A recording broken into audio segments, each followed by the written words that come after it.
안녕하십니까. 더 배운 회원 여러분. 자, 부동산 공시본령 고학생입니다.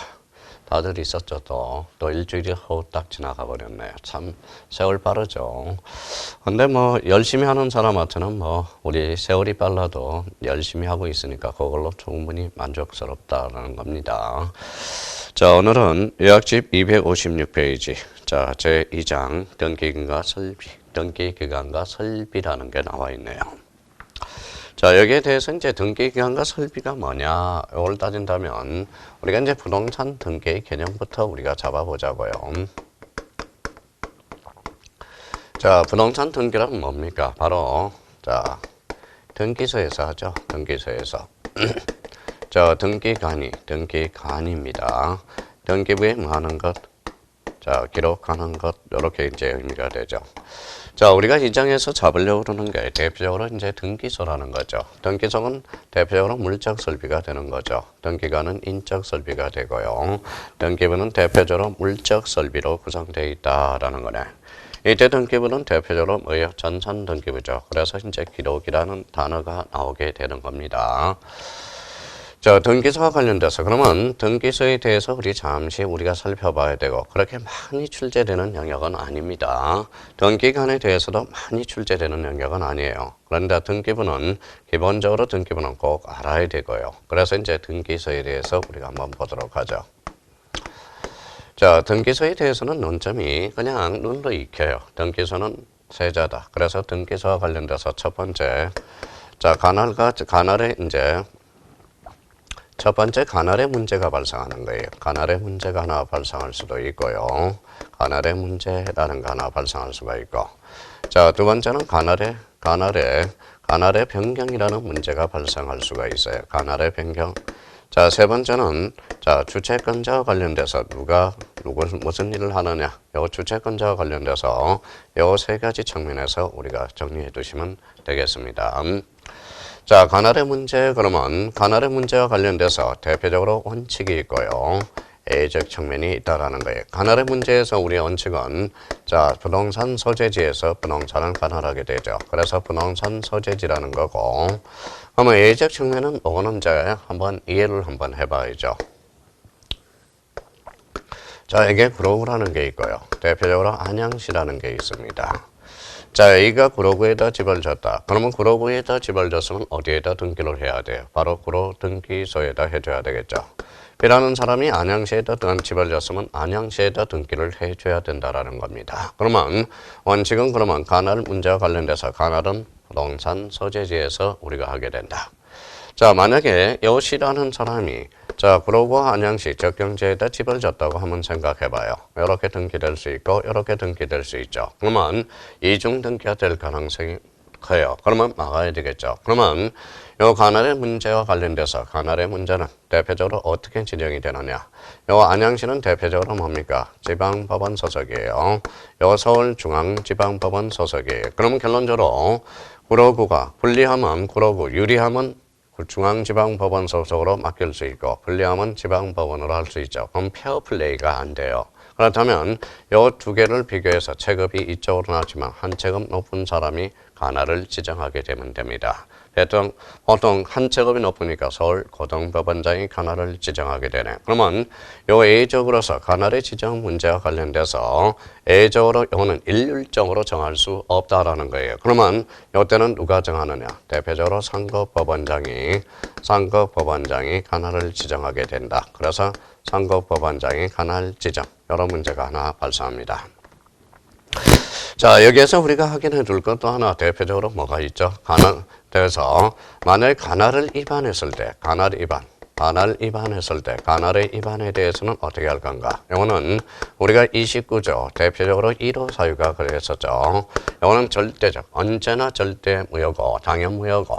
자, 설자 등기가 됐더라도 직권 말소고 뭐의 대상이 된다? 이 신청의 대상이 된다. 그래서 가날 위반의 등기는 실체관계와 부합하든 부합하지 않든 이거는 무효가 된다라는 거. 그래서 가날의 문제 이렇게 한번 요약집에 딱 정리해 둘 필요가 있어요. 요약집 256페이지 하고 있습니다. 자, 관할의 변경은 후관할 등기소에서 신관할 등기소로 이송하는 것, 변경이 되는 거죠. 그래서 여자의 변신은 무죄다. 그래서 변경 등기는 신관할 등기소에서 이루어진다. 이렇게 한번 잡아주시면 되겠고요. 자, 여기 주체권자와 관련돼서 그러면 관할의 임은 누구냐? 관할의 임권자는 누구냐? 관할의 임권자는 바로 대법원장이 됩니다. 자, 여기에 대해서 등기사무정지권자는 누구냐? 요거 한번 또 숙제해 놔야 되겠죠. 등기사무정지권자는 요거는 대표적으로 대법원장입니다. 자, 만약에 정지기간 중에 위반이 됐다. 그러면 요 정지기간 중에 업무를 봤다면 이거는 29조 2호가 됩니다. 요거는 사건이 등기할 것이 아닐 때. 요거는 1호 위반이네요. 요거는 사건이 등기할 것이 아닐 때로 언제나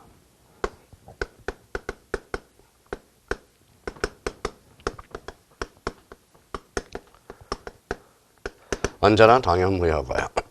설사 등기가 됐더라도 요거는 지금 말소 대상이 되고요. 대표적으로 이 신청의 대상이다. 그래서 등기소와 관련돼서 관할의 문제, 관할의 변경, 주체권자와 관련돼서 정리해 줄 필요가 있어요.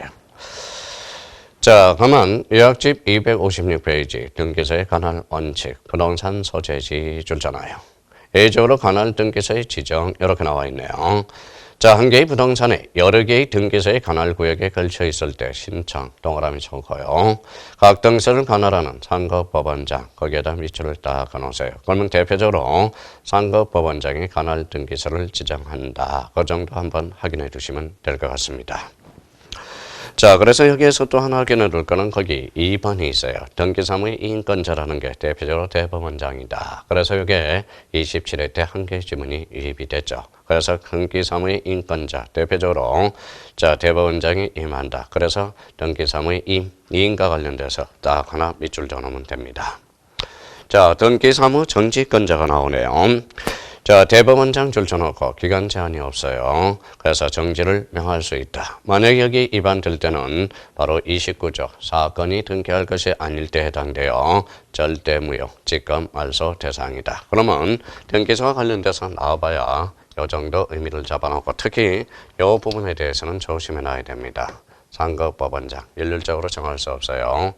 자, 관할의 인과 관련돼서 사무의 인권자가 누구냐? 바로 대법원장이며 등기사무 정지권자도 대법원장이고 여기에 위반될 때는 29조 2호 관할 위반과 관련돼서는 대표적으로 29조 1호와 관련돼서 언제나 당연무효, 직권말소, 매의대상, 이의신청의 대상이다. 그렇게 한번 정리해 둘 필요가 있습니다.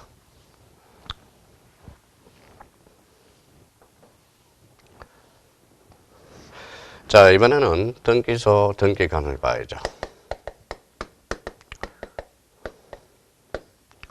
자, 등기관도 세자가 됩니다. 그래서 세자니까 논점은 세자로 꼭 기억해 한번 정리해 봅시다. 자, 등기관입니다. 자, 등기관의 지정권자가 하나 논점이 돼요. 그래서 등기관의 지정권자, 이거는 자, 지방법원장 또는 지원장이다.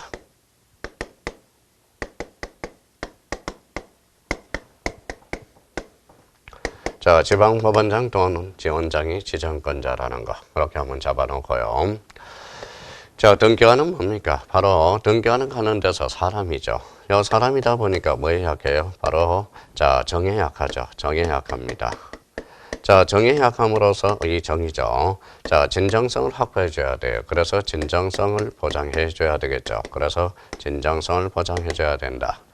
자, 진정성을 보장해야 줘야 되니까 이게 이제 대표적으로 이제 등기간의 업무 제한 처리, 업무 처리 제한과 관련돼서 연결이 되기 시작해요. 업무 처리 제한 사유와 관련돼서. 자, 업무 처리와 제한과 관련돼서 그러면 업무 처리와 관련돼서 여러한 부분이 왔을 때는 빠져라. 대표적으로 제척, 그래서 제척 사유가 되죠. 그러면 제척이라는 것은 빠지라는 거예요. 자, 천사와 관련돼서 대표적으로 사촌이고 사촌과 관련돼서 이 제척 사유는 현재도 포함되고 과거도 포함되는 거예요. 과거의 부인, 현재의 부인인 자, 과거의 부인이었던 자, 과거의 친족이었던 자 모두 포함된다라는 거. 자, 업무 처리 제한과 관련돼서 이거는 한번 확인해 둘 필요가 있고요. 자, 등기하는 두 번째는 이제 세 번째는 공무원이에요. 공무원. 공무원이다 보니까 뭐예요? 우리 등기법에 배상 규정이 없어요. 그래서 국가 배상 책임으로 간다라는 거. 그거 배상 책임으로 가요. 그러면 국가 배상 책임. 그럼 국가가 배상해 줬을 때 그러면 국가는 세상에 공짜가 없으니까 뭐예요? 구상권을 행사할 수 있죠. 구상권에 대해서는 고의, 중, 가, 실 이렇게 한번 잡아두시면 돼요. 그러면 등기관은 지정권자, 그 다음에 업무 처리 제한, 그 다음에 국가 배상 책임 이렇게 세 가지 측면에서 정리해 주시면 되겠습니다. 자, 257페이지 지방법원장 동지원 및 등기소에 근무하는 법원, 서기관, 등기사무관, 등기주사 또는 등기주사부 가운데 거기에다 줄 쳐놓으세요. 지방법원장 또는 지원장 요거 한번 확인해 두시면 되고, 자, 등기관과 관련돼서 요 두 가지 측면 그 옆에다 딱 정리해 놔서 우리 제척 사유, 그 다음에 국가 배상 책임으로 간다. 요 세 가지만 딱 정리해 주면 등기관과 관련돼서는 그렇게 큰 어려움이 없을 거라고 생각이 듭니다.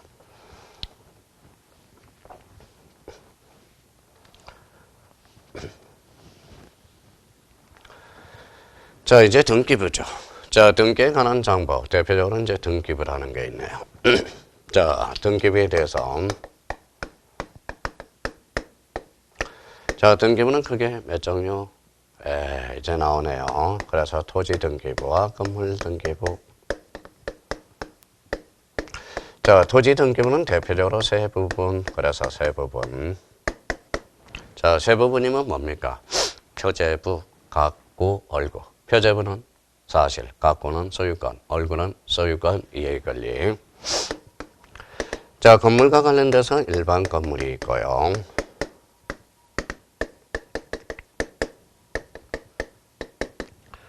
자, 집합 건물이 있네요. 일반 건물은 몇 부분? 예, 세 부분이 되네요. 자, 집합 건물은 네 부분이 되죠. 네 부분. 이거는 집합 건물과 관련돼서는 표제부가 두 분이 있죠. 한 동 전체에 대한 표제부가 있고요. 독자적으로 사용할 수 무슨 부분이 있어요? 전유 부분의 표제부가 있고 각구, 얼구가 있다라는 거. 그러면 우리 등기부와 관련돼서는 토지와 건물을 확인해 놓고 항상 문제 풀 때, 자, 집합 건물에 관련돼서는 요거는 별표 다섯 개가 되죠. 집합 건물은 늘 출제가 되고 대표적으로 네 부분이라는 거. 그렇게 한번 정리해 둘 필요가 있어요. 자, 그렇다면 요약집 257페이지입니다. 괄호 1번의 등기 편성, 1부동산 1등기 기록의 원칙, 한 개의 토지 또는 한 개의 건물에 대해서 1등기 기록을 둔다. 그럼 한마디로 물적 편성주의라는 거네. 괄호 열고 물적 편성주의 하나 써놔요.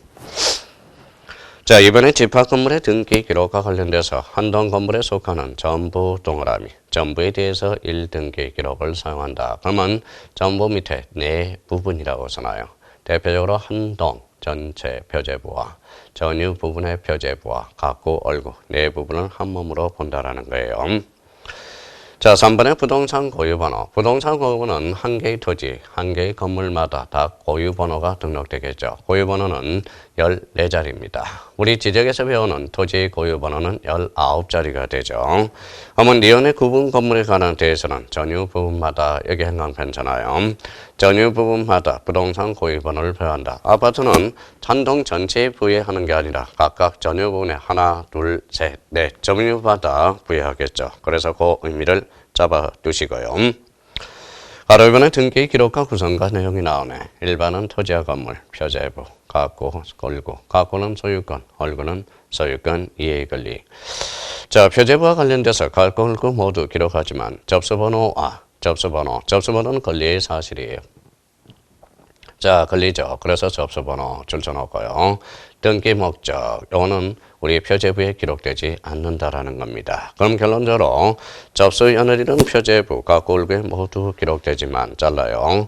접수번호와 등기 목적은 각구, 얼구에만 기록하고 표제부에는 기록하지 않는다. 그러면 우리 표제부와 관련돼서는 사실이니까 접수 일자는 기록되고 접수번호는 권리에 관한 사항이니까 기록되지 않는다라는 걸 잡아줘야죠. 자, 집합건물 등기부 그러면 대표적으로 요거는 꼭 외우고 가야 됩니다. 집합건물 등기부는 이렇게, 자, 첫 번째 이렇게 구성되어 있죠.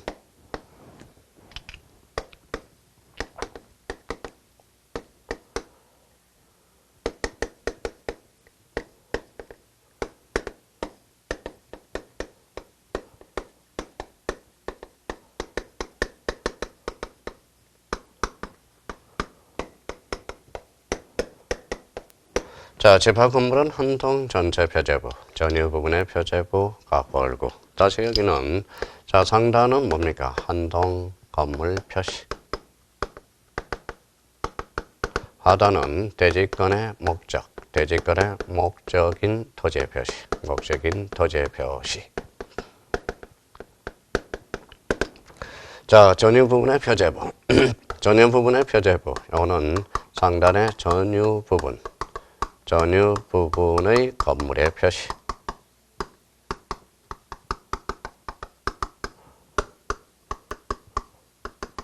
하단은 대지권 표시가 기록되겠죠. 대지권 표시에서 대표적으로 대지권 비율, 대지권의 종류. 이거는 우리 그냥 본능적으로 나와야 돼요. 한동 전체 표제부. 상단 한동 건물의 표시. 하단은 대지권의 목적인 토지의 표시. 전유 부분의 표제부 상단에는 자, 전유 부분의 건물의 표시, 하단은 대지권 표시로서 비율과 종류. 이렇게 한번. 자, 그러면 요약집 257페이지 1. 기억의 한동 건물 표제부 A. 한동 건물의 표시. 자, B번은 대지권의 목적인 토지의 표시. 그러면 한동 건물 표시의 소재 지범 밑줄 꺼놓고 대지권의 목적인 토지의 표시 대표적으로 지, 목 밑줄 하나 딱 꺼놓고요. 마지막 제줄에 자, 그 다음에 각 구분 건물의 전유 부분. 그래서 전유 부분의 표제부 상단, 전유 부분의 건물의 표시, 소재 지번은 기록되지 않는다라는 거. 그러면 대지권 표시와 관련돼서 대표적으로 대지권의 종류, 비율, 이거는 꼭 암기를 해 두셔야 됩니다. 갖고 얼고. 그래서 토탈 몇 부분이다? 네 부분이다. 자, 디귿과 관련돼서 규약상 공용법은, 구조상 공용법은 등기 능력이 없죠. 규약상 공용법은 노인정과 관리사무실로 니께 내게 없죠. 그래서 표제부만 둔다. 그래서 표제부 등기 밑에 사실의 등기라고 딱 써놔요. 자, 우리 구조상 공용법은 복도나 엘리베이터죠. 등기 능력이 있어요, 없어요? 없죠. 그런 측면에서 확인을 해 두시라는 거. 자, 장부의 보정 관리. 가로 1번에 이제 반출과 관련돼서 반출 우리가 이제 나왔죠. 우리 27회 때 지문으로 한개 지문 나왔고요.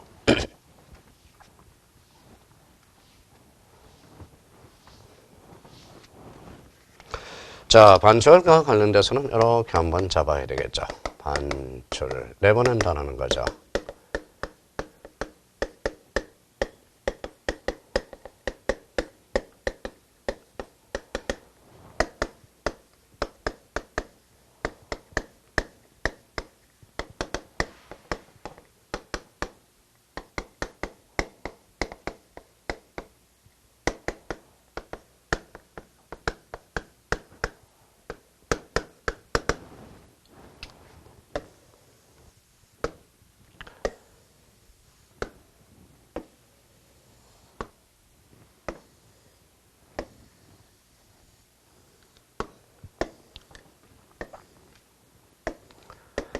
자, 반출과 관련돼서 이제 천재지변. 천재지변 등기부 반출할 수 있겠죠. 부속서류 반출해야 되고요. 자, 법원의 명령에 대해서 등기부는 반출할 수가 없어요. 부속서류 반출할 수 있고요. 법원의 검사의 압수, 압수에 대해서는 등기부 압수할 수 없습니다. 부속서류 압수할 수 있어요. 자, 이 부분에 대해서 이제 27회 때 27회 때 드디어 대장정이 이제 출제가 됐나요? 이게 과거에 X였습니다. 그래서 오래간만에 출제가 됐어요. 그래서 이 부분에 대해서 반출과 관련돼서 한번 정리해 둘 필요가 있습니다. 자, 그렇다면 등기부의 부속서류죠. 전쟁 지변이나 이에 준하는 사태를 피하는 경우에는 등기소 밖으로 옮기지 못한다. 자, 신청서 기타 부속서류, 신청서나 기타 부속서류죠. 자, 그러면 천재 지변에 준하는 사태를 피하게 한 거, 법원의 명령 촉탁이 있거나 법관이 발부한 영장에 의해서 압수할 수 있는 경우 등기소 밖으로 옮길 수 있다. 자, 그러면 결론적으로 이거는 등기부와 부속서류라는 거고, 이거는 신청서 자체의 부속서류를 이야기하고 있습니다. 또 착각하지 마시고요. 그래서 이렇게 딱 정리해 둘 필요가 있어요. 자, 1번에 그러면 반출에 대해서 우리가 정리되어 있고, 특히 또 2번에 보정기간이 있습니다. 그럼 보정기간에 대해서, 보정기간은 특히 10년 연구보전장부에 대해서 한번 정리해 둘 필요가 있어요. 그래서 연구보전장부, 그거는 꼭 좀 나오든 안 나오든 우리 정리해 둘 필요가 있어요. 등기부, 폐쇄 등기 기록 27회 때 나왔고요. 신탁 건부, 도면, 공동 담보, 그 다음에 공동 전세 목록, 매매 목록 여기에 대해서 6개 딱 암기를 해주라고. 자, 매매 목록과 관련돼서는 부동산이 2개 이상이죠. 매도인과 매수인이 복수일 때 A적으로 제공해주고 부동산이 1개라도 공동 담보 목록과 관련돼서 대표적으로 부동산이 5개 이상이죠. 누가 작성한다? 등기관이 작성한다라는 거. 그래서 연구 보존장부. 요거는 박스를 쳐놔서 마지막으로 딱 점검해놓고 가셔야 돼요. 등기부, 폐쇄 등기기록, 신탁 건부, 도면, 공동담보 목록, 전세 목록, 매매 목록 이렇게 이제 잡아둘 필요가 있습니다. 자, 그러면 등기상의 정면과 열람. 자, 그래서 이제 등기부와 그러면 여기에 대해서도 한번 정리해 둘 필요가 있죠.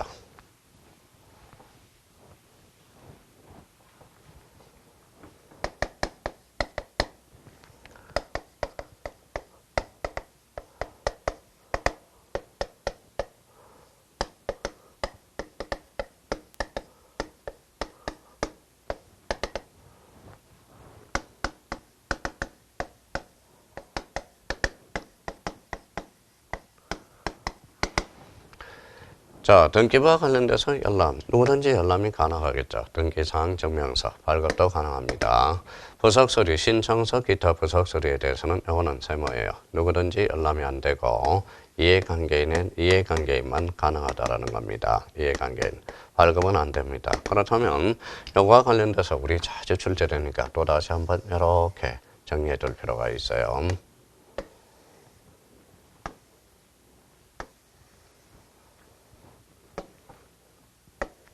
자, 등기부는 누구든지 열람과 발급이 가능하다. 자, 등기부와 부속서류에 대해서는 누구든지 열람이 가능하다. 그럼 틀리죠. 이해관계인. 자, 발급에 대해서는 안 된다라는 거. 요거 딱 한번 정리해 둘 필요가 있어요. 자, 등기사항의 정면과 열람의 대상 이렇게 나오죠. 자, 누구든지 등기기록 들쳐놓고요. 자, 무일부의 열람 이를 증명하는 등기사항 증명서의 발급은 청구할 수 있다.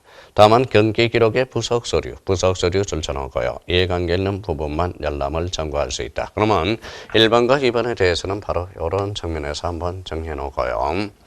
이번에 등기사항 증명서의 발급 나와 있네요. 자, 등기사항 증명서의 발급 청구는 관할 등기소가 아닌 등기소에 대해서도 할 수 있다. 등기사항 증명서입니다. 발급.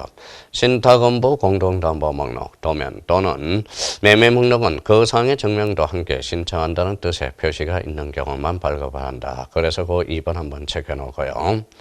3번의 구분 건물에 대한 등기사항의 증명서 발급의 동그라미. 한동의 건물 표제와 해당 줄자에 딴 집은 볼 필요 없죠. 그래서 해당 전유 부분에 관한 등기 기록을 한 개의 등기 기록을 본다. 그래서 해당과 관련돼서 발급 열람에 대해서는 해당 그거 잘 정리해 두셔야 돼요.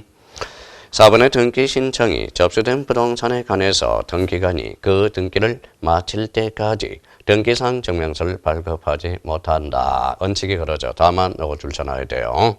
부동산의 등기 신청 사건이 접수되어 처리 중에 있다는 뜻을 등기사항 증명서도 표시하여 발급받을 수 있다. 그래서 요거 좀 의심스러우면 요 측면에서도 확인해 둘 필요가 있어요. 그래서 4번 둘 다 가놓고요.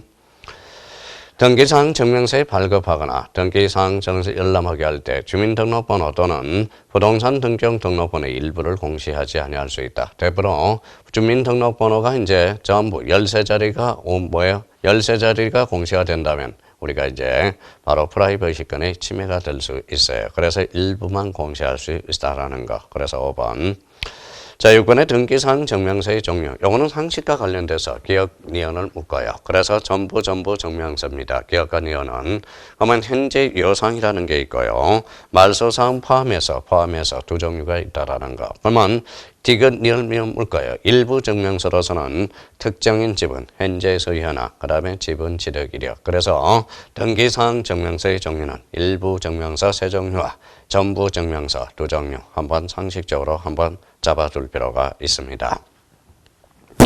3번의 등기 기록의 열람이죠. 대리인이 신청 그 밖의 부속실이 열람을 신청할 때 신청서의 권한을 증명하는 정보를 첨부해야 되고 등기 기록의 열람은 등기 기록에 기록된 등기사항을 전자적 방법으로 그 내용을 보게 하거나 그 내용을 기록한 정보로 교부하는 방법에 따른다. 그래서 등기 기록의 열람과 관련돼서 그렇게 한번 확인을 해 두십시오. 자, 인터넷에 열람이 있네요. 그래서 서비스의 종류 한번 확인해 두시고, 자, 대표적으로 이제 인터넷과 관련돼서 그거는 하나, 자, 그래서 특히, 자, 260페이지, 거기 2번을 한번 보죠. 자, 3번에 2번. 등기 신청 사건이 계류 중인 경우, 여기에 나와 있어요. 특히 1번을 한번 보죠. 등기 신청이 접수된 등기 기록에 관해서 등기한이 등기를 마칠 때까지 등기사항 증명서를 발급하지 아니하나 다만 그거 줄쳐놓으세요. 조금 전에 봤던 등기 기록에 등기 신청 사건이 접수되어 처리 중에 있다는 뜻을 등기사항 증명서에 표시하여 발급받을 수 있다. 그래서 그 정도 의미를 잡아둘 필요가 있어요. 그러면 부동산 등기란 등기소에서 등기하니 등기부라는 공적 정보에 기록하는 것입니다. 자, 그래서 이제 우리 등기부, 등기소, 등기관에 대해서는 그거는 반드시 체크한 위주로 잡아봐야죠. 자, 등기부는 대표적으로 뭐가 있다? 표제부라는 게 있고요. 대표적으로 뭐가 있습니까? 바로 가구가 있고요. 대표적으로 얼구가 있죠. 자, 표제부는 대표적으로 무슨 관계입니까? 사실관계죠. 사실관계. 자, 가구 얼굴은 권리관계죠. 그래서 권리관계. 그러면 부동산 등기란, 자, 등기소 등기한이 등기부라는 공적 정보에 기록하는 것. 자, 부동산 등기란 등기소에서 등기한이 등기부라는 공적 정보에 표제부 가구 얼굴에 뭐하는 것, 기록하는 것. 자, 표제부라는 것은 대표적으로 무슨 관계? 바로 사실관계가 되고요. 가구 얼굴 관계는 권리관계를 기록하는 거다. 그래서 이 기록과 관련돼서 하나의 논점이 하나 탄생하는 게 있죠. 바로 접수시기 이미 배웠습니다. 접수시기 그러면 전산정보 처리 조직에 접수된 것으로 본다. 그래서 저장된 때라고 한번 숙지해달라고 그랬습니다. 자, 그러면 대표적으로 효력 발생 시기라는 게 있네요. 그래서 효력 발생 시기. 자, 효력 발생 시기와 관련돼서는 대표적으로 이거는 접수한 때의 효과가 나타나죠. 그래서 접수한 때. 등기부에 기록하면 접수시로 소급한다라는 거죠. 자, 여기에서 대표적으로 완료 시기에 대해서 완료 시기. 하면 완료 시기는 대표적으로 뭐라고 그랬어요? 교합한 때라고 그랬어요. 교합한 때. 교합이라는 것은 어느 등기한이 처리했다는 식별 번호를 부여받아서 그래서 그렇게 처리해 주는 게 교합이라는 의미가 됩니다. 자, 접수 시기 그러면 저장된 때, 효력 발생 시기 접수할 때, 완료 시기 대표적으로 교합한 때입니다. 그러면 효력 발생 시기와 관련돼서 반드시 우리가 출제된다는 걸 다시 한번 생각하고, 자, 접수한 때가 결론적으로 접수 시기네. 그러면 정산정보 처리에 접수될 때, 저장될 때 접수된 것으로 본다. 그러면 여기 이제 이런 관계를 세 가지를 따져둘 필요가 있어요. 접수 시기 저장될 때, 효력 발생 시기 접수한 때, 완료 시기 교합한 때 이렇게 한번 잡아달라는 거 부탁드리겠습니다. 자, 이 점과 관련돼서는 최소한은 그 정도 요약하고 우리가 들어가셔야 돼요. 우리 이제 맥을 하나만 끊어서 우리 제3장 등기 절차 총론 이거는 좀 쉬었다 들어가게 보도록 하겠습니다. 좀 쉬었다 하죠.